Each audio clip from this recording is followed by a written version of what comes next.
Znajdujemy się w murach fabryki FSO, gdzie po 2 latach wraca wystawa klasyki w fabryce.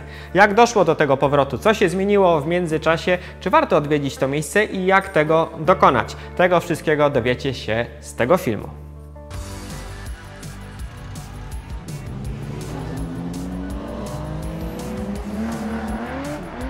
Witamy na kanale YouTube magazynu Classic Auto.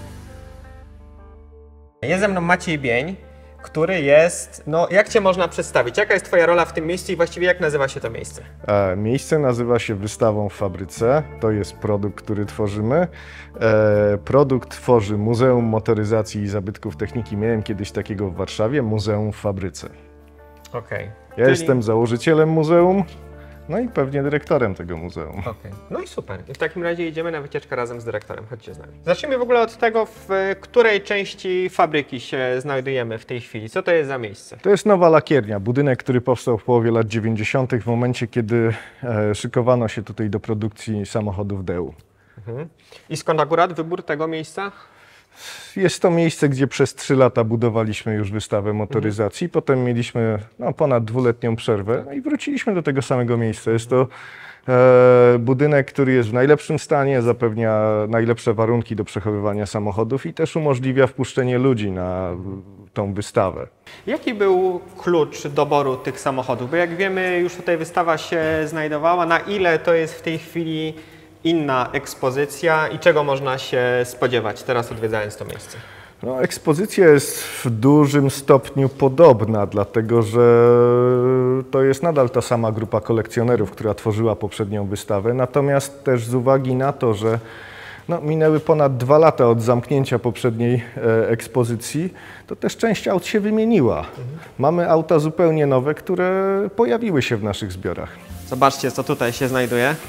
Z jednej strony można powiedzieć, że jednak takie miejsce jak muzeum, głównie skupiające się na samochodach FSO, mi się by jednak kojarzyło z samochodami dość siermiężnymi, żebym powiedział. Mam nadzieję, że nikogo nie obraziłem w tej chwili, ale nie były to najczęściej produkty o nieprzeciętnej urodzie, a jednak zdecydowanie można powiedzieć, że takim samochodem jest właśnie ta Florida. Czy możemy coś więcej powiedzieć o tym samochodzie, że takie samochody też można tutaj spotkać? Tak, my lubimy samochody francuskie. To jest mało powiedziane. Samochody francuskie właśnie mają ten polot.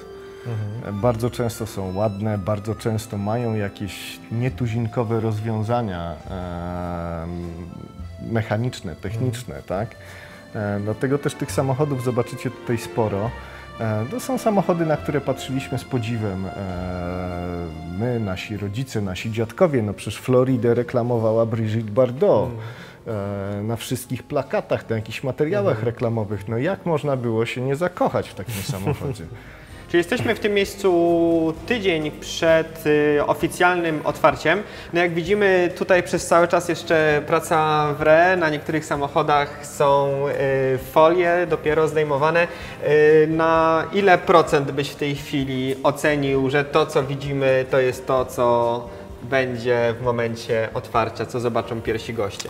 Gdyby nie wybór daty i to, że mamy już to zahaczone w kalendarzu, to myślę, że w ciągu 12 godzin jesteśmy w stanie ogarnąć tą przestrzeń na tyle, żeby tu wpuścić ludzi. Przy czym, tak jak wspominałem, to nie jest na pewno finalny kształt tej wystawy i każdego kolejnego dnia po otwarciu my tu będziemy dalej pracowali, żeby ta wystawa wyglądała jak najlepiej.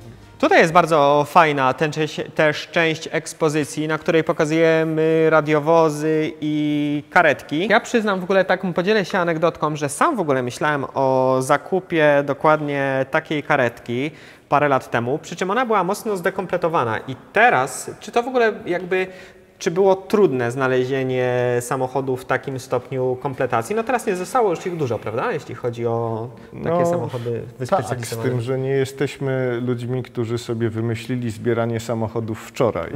My je zbieramy, mi stuknęło 25 lat z graciarstwa, w zeszłym roku nawet. Zaczynałem, jak miałem 13 lat, zbierać samochody od pierwszego samochodu, więc to nie jest tak, że myśmy pół roku temu stwierdzili, robimy muzeum, potrzebujemy radiowóz, karetkę i zapłaciliśmy za to jak za prezydenta. Nie, to są samochody, które mamy od lat i faktycznie ten Polonez był kupiony na przykład jeszcze w czasach, kiedy kiedy nikt tych aut nie chciał i nie poważał. Dzisiaj faktycznie ciężko znaleźć w takim stanie samochód z taką kompletacją wyposażenia. Może ciężko to złe słowo, bo można znaleźć, tylko drogo. To się okazuje jest dużą atrakcją dla dzieci, bo faktycznie były tutaj ostatnio dzieciaki. Ja w ogóle tego nie czuję, że straż pożarna to jest takie wow, nigdy nie chciałem być strażakiem, nie imponowało mi to, ja chciałem być śmieciarzem. Okay. Chciałem jeździć na tym stopniu śmieciarki. Przyznam, że ja z kolei, tak jak pamiętam Stara, to co mi się bardzo podobało, myślę wiele, znaczy no nie dzieci, teraz już powiedzmy dużych chłopców, ma to wspomnienie z siadania na środku. To jest coś, przyznam, przy czym w tej chwili też jakby trudno mi się opanować. Chętnie bym wrócił w to miejsce. O, tylko, kurczę, teraz już trochę te nogi jakoś większe niż 30 lat temu. Przyznam, że Starem jeździłem u babci na wsi. Babci na wsi pod Kielcami. Takim Starem udawało mi się jeździć, ponieważ jak wiadomo, na wsi wszyscy się znają. I takim Starem, czy również Ursusem C303 można było zaczynać swoją przygodę z motoryzacją. Bo też mówiłeś już też o jakichś prelekcjach, czy tego typu spotkaniach, które budowałyby pewnie jakoś tę kulturę i dalej krzewiły ich historię FSO, bo to jest coś, co według mnie ten wątek edukacyjny przez cały czas jest go za mało, według mnie, prawda? To jest coś, co jednak, szczególnie w przypadku takiego muzeum, jego rolą jest jednak, żeby zachowywać ten dorobek historyczny i pamięć o tym miejscu. Słuchaj, no ja sam szukając informacji na temat na przykład kalendarium rozbudowy tego terenu, znajduję szczątkowe informacje. Nie jestem w stanie ze zdjęć, tak jak na elewacji płotu był kiedyś napis Polski Fiat. Potem był napis tam fabryka samochodów osobowych na tych kostkach od strony jagiellońskiej. I to się na przestrzeni lat zmieniało.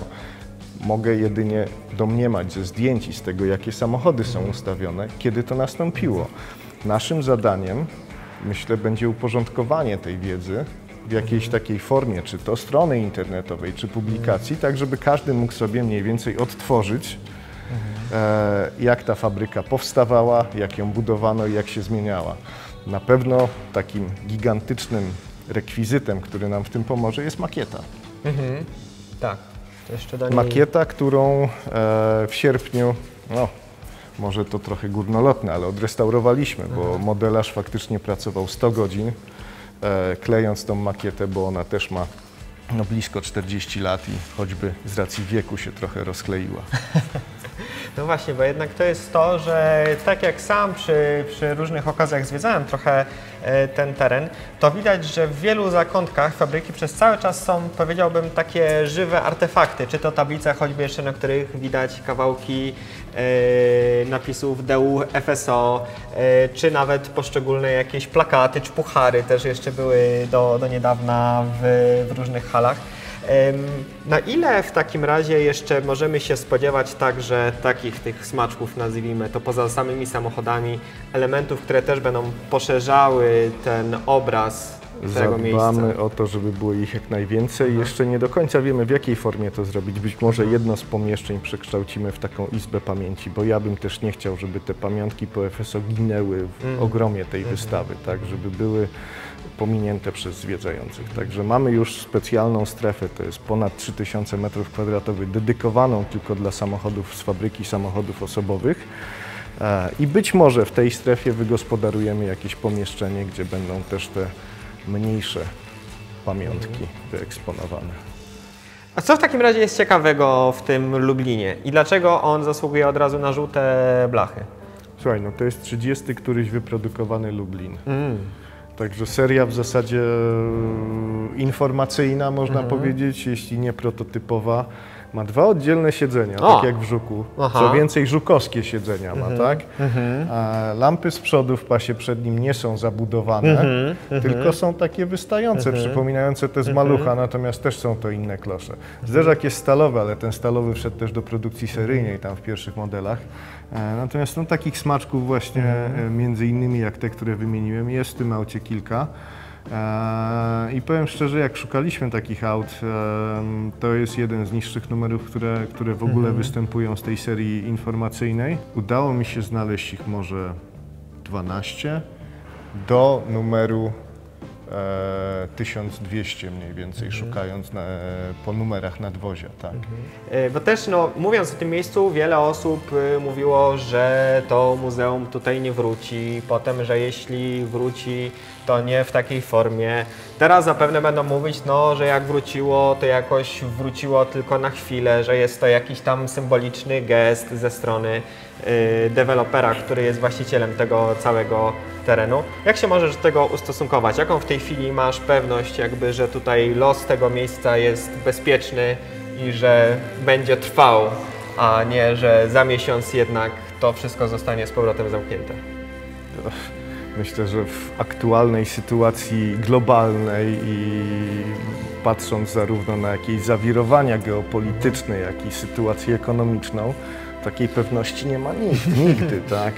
Dzisiaj ktoś ma pracę, jutro może jej nie mieć, tak? Dzisiaj właścicielem tego terenu jest jeden człowiek, jutro może być inny, tak?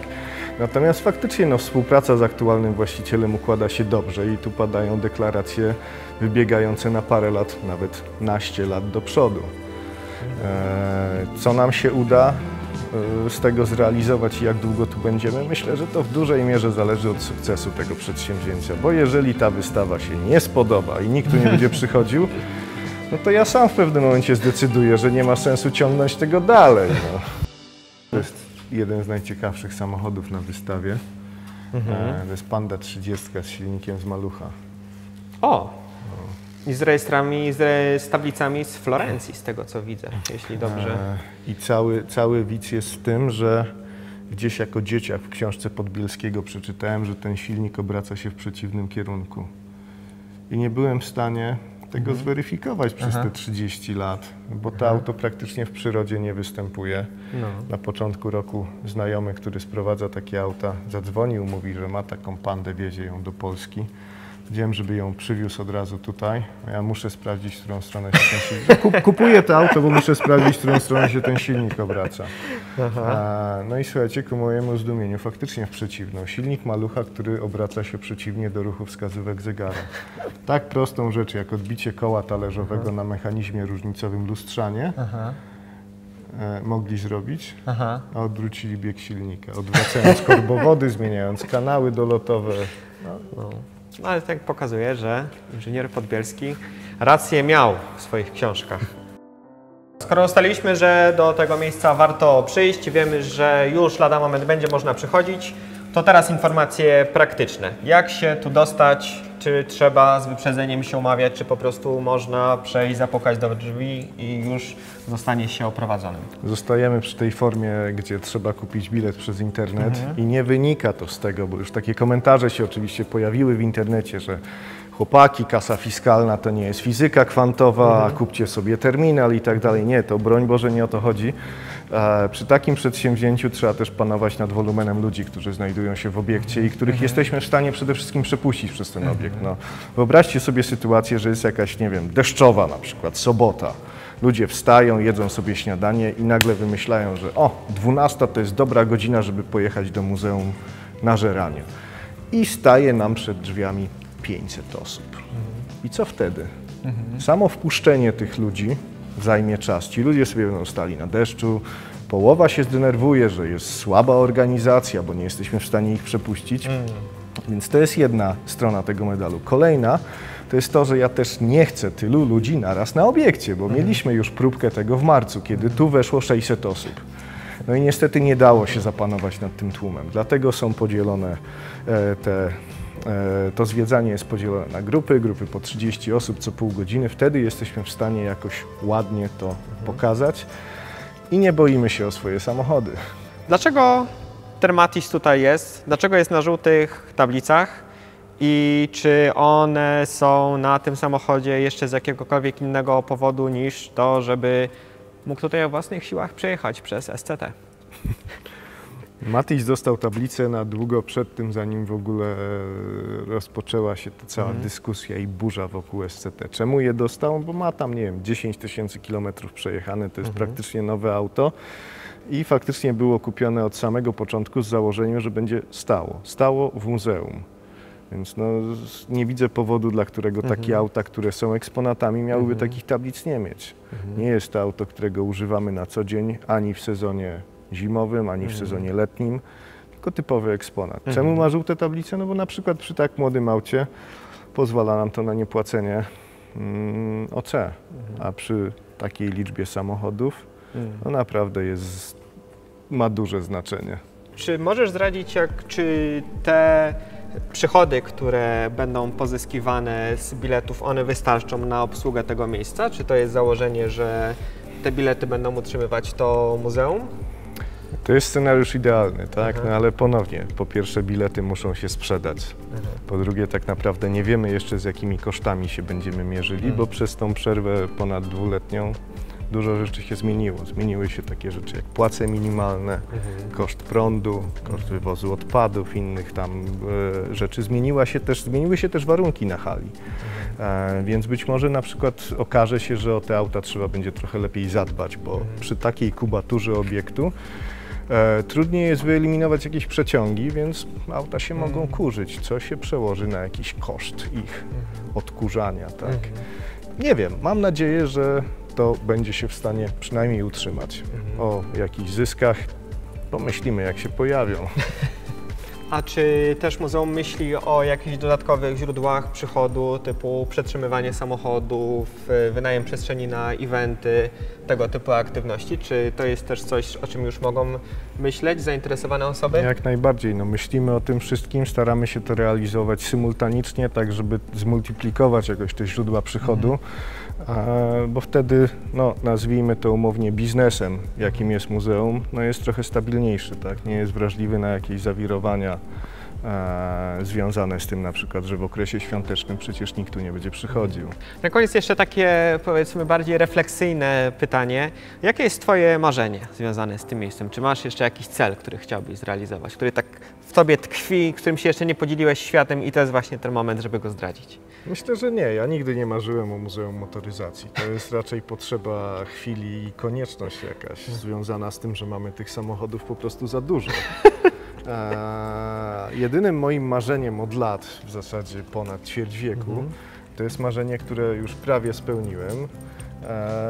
Udało mi się ocalić i prawie odrestaurować samochód, który moi rodzice kupili, jak miałem rok i jest ze mną całe życie. Chciałbym, żeby on stąd wyjechał o własnych siłach. Okej, wow. No i właśnie to są takie historie, które budują magię klasycznej motoryzacji. No, samochód stąd, no jaki to może być samochód? Oczywiście Polonez. Dokładnie 8 dni po moich pierwszych urodzinach ojciec odebrał z Żerania ten samochód. Wow. I od niego się zaczęła cała ta fiksacja na punkcie samochodów, dlatego że podstępem uzyskałem, nie wiem, poprosiłem rodziców i udało mi się to, w wieku 13 lat mi go dali. Także jak byłem takim dzieciakiem, to wszyscy na podwórku przybiegali, otwórz, daj posiedzieć, pokaż, co jest pod maską. Ojciec nawet kiedyś powiedział już pod koniec życia, że on przeklina ten moment, w którym dał mi ten samochód, bo może gdyby mi go nie dał, to nie byłbym taki walnięty na punkcie samochodów. Jeżeli chcesz prenumerować magazyn Classic Auto, zapraszamy na stronę www.classicautomag.pl/sklep. Link znajduje się w opisie tego odcinka.